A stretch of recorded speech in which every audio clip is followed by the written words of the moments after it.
Hey, welcome to another episode of Plate for You. Today, what I'm going to do is make um, a spinach and potato soup. Now, the recipe says that it's an Indian spinach and recipe soup, so I'm going to do a little bit of variation on it. I'm just going to cook down some onions and garlic, and then cook it in with some bouillon here, which I have, which is a stock cube, and then cook the potatoes first, so boil them down, and then I'll wilt the spinach, and then I'll just kind of blitz it. Whilst I'm doing that, I'll then pan fry this chicken in just some tandoori spices, and then coat it on top. And I have here a baguette, which I'm going to create a sort of crostini in the oven. Um, and let's just see how that goes. I might add also, oh yeah, to garnish I have fresh tomatoes and some coriander and some yogurt and some fresh coriander. So let's just see how it goes today. I might add this into my soup, I might not, we'll see. Back in a moment. Okay, so I've got two cloves of garlic, and I have literally about 1 centimeter. It's quite a thin layer of fresh ginger. With ginger, and I normally eyeball it because it's quite strong. But 2 cloves of garlic, so this is enough for two. That's enough. I'm just gonna grind it in. Sorry, pound it.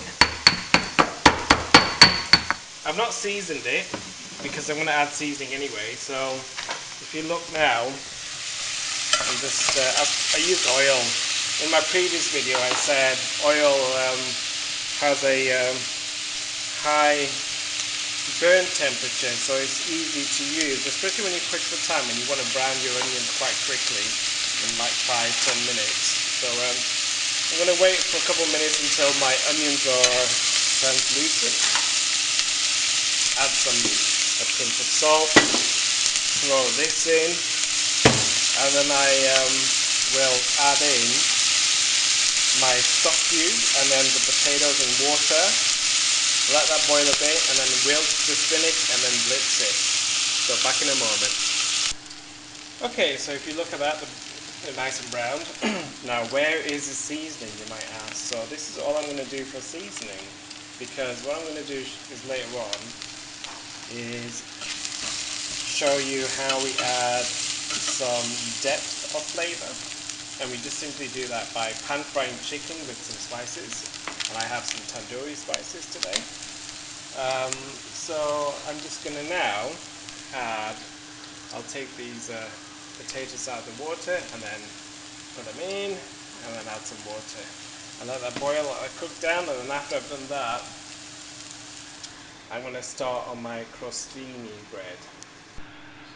Right, just enough water just to cover the potatoes, and then I'm going to cover it and let that simmer on a low heat while I sort out the bread, and I'll come back in just a moment.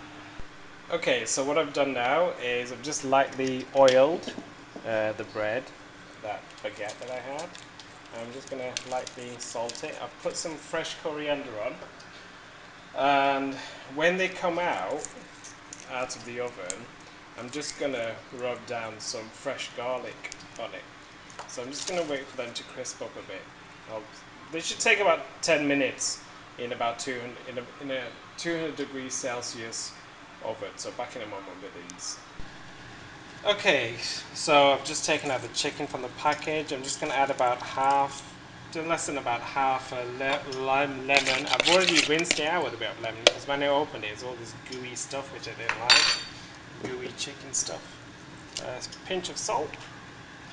And now I'm going to add the seasoning in there.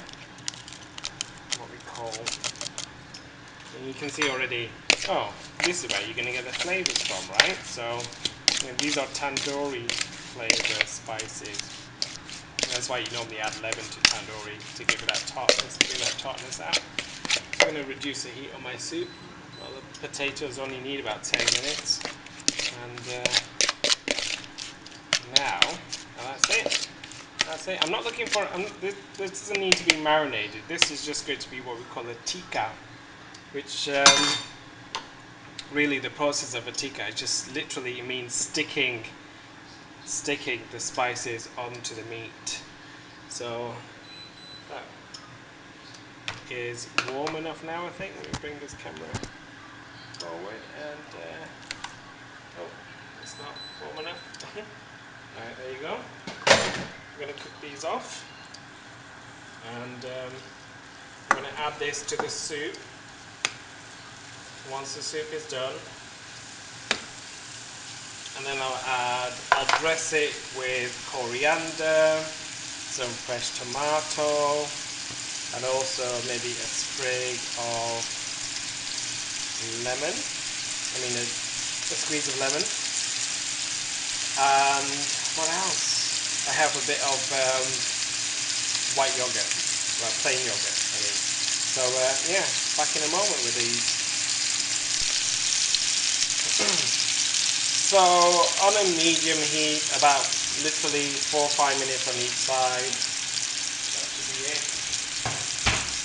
And then to check if it's cooked on the inside, what you could do is I could cut this through the middle. Slow to medium heat, I think that's what it needs.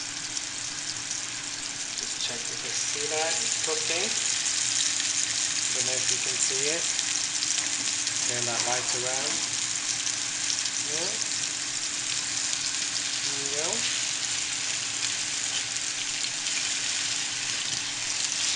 Now, wonderful aromas are coming out.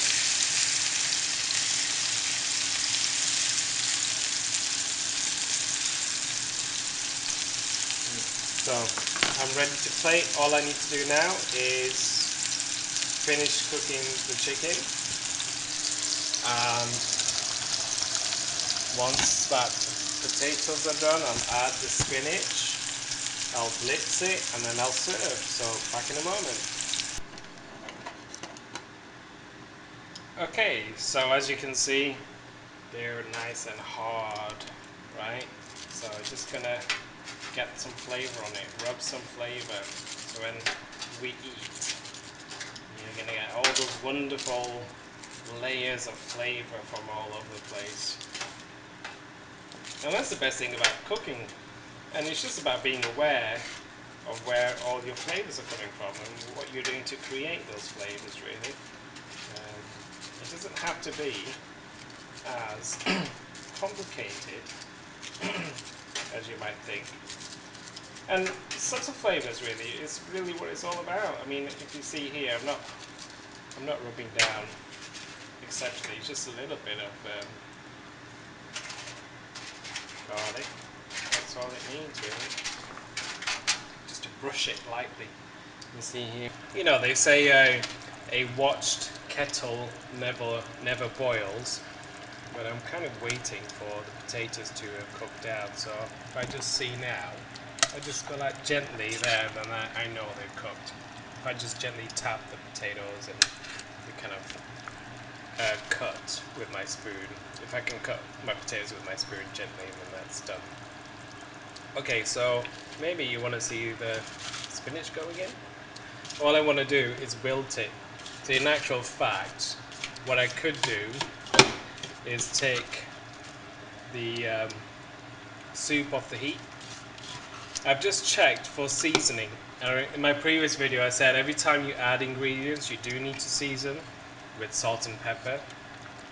Now in terms of seasoning it appears to be fine, and don't forget you're going to get flavors from other sauces as well for the final dish, so just be aware of that. So you can add salt to taste.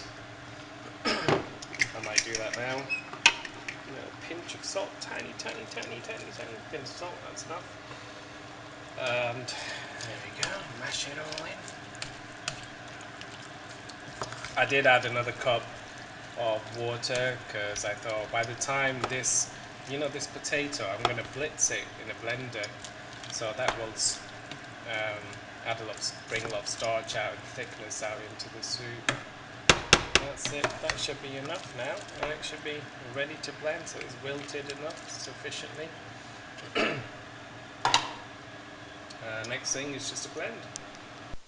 Okay, so we're all done and we're ready. I'm ready to plate for you. So I've got this thick soup. I didn't blend it too much because I was beginning to see the consistency coming out. And if you look at that, it's very thick.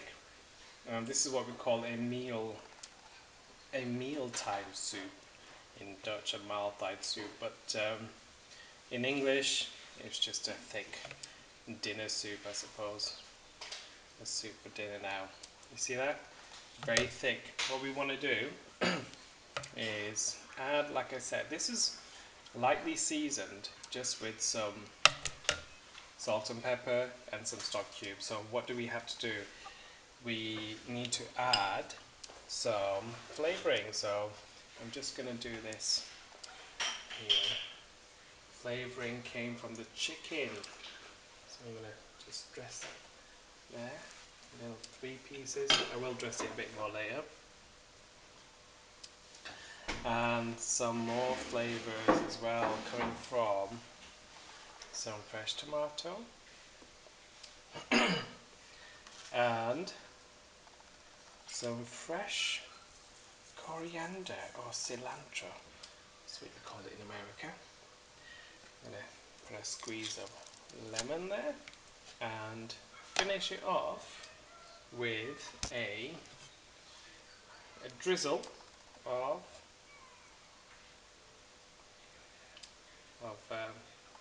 yogurt. And for some more colour. There you go, my screenshot as well, my thumbnail.